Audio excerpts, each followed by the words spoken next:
In many ways, plastic is the perfect material. We can make it strong and rigid enough to build spaceships and replace bones, or thin and flexible enough to make shopping bags that weigh as much as a nickel but carry up to 8 kilograms. And unlike other materials, plastic doesn't rust or rot. It can last for centuries, even when we only need it to last a few seconds.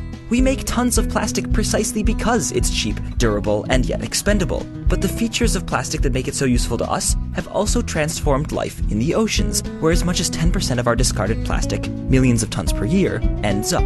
Big pieces of plastic are definitely bad news for marine animals like whales, albatross, and sea turtles, which risk getting tangled in the debris or ingesting large pieces of it. Yet despite the publicity about huge garbage patches in the sea, most of the ocean's plastic isn't big. Our castaway shopping bags and soda bottles get weakened by sunlight and torn apart in the wind and the waves into little bits of plastic confetti. On the micro scale, though, it's still super durable. The microorganisms that decompose ripped up bits of wood and seaweed down into simpler organic compounds can't easily digest plastic. So while the plastic confetti gets broken into smaller pieces, it doesn't go away. It just spreads out over time.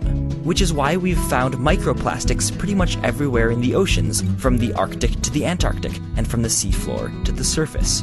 Unlike the easy-to-observe impacts of large plastic trash, the effects of microplastics are as subtle and difficult to trace as the fragments themselves. The durable fragments can serve as new real estate on which small ocean creatures grow and multiply, or choke slightly larger ocean creatures that think the plastics are food, or attract and collect toxic chemicals which become introduced into the food chain if the particles are eaten, and probably a million other problems we haven't noticed yet, because we've only recently started paying attention to all these microplastics in the oceans. But it's undeniable how much plastic trash we've introduced into marine ecosystems, and the wonderful durability of plastic guarantees it'll be an issue for years to come. It's possible we can decrease further impact by switching to biodegradable plastics, dumping less plastic in the oceans, or cleaning up the patches of sea most strewn with plastic. But until we do, the question is, will the oceans be plastic enough to deal with our favorite material?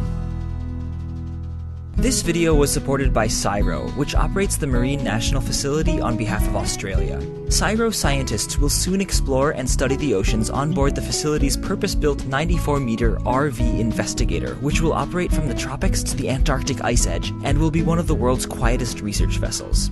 Investigator will enable Australia's oceanographers, biologists, geoscientists, atmospheric scientists, and their international collaborators to research and investigate the present and future of our oceans. Thanks again to CSIRO for supporting Minute Earth.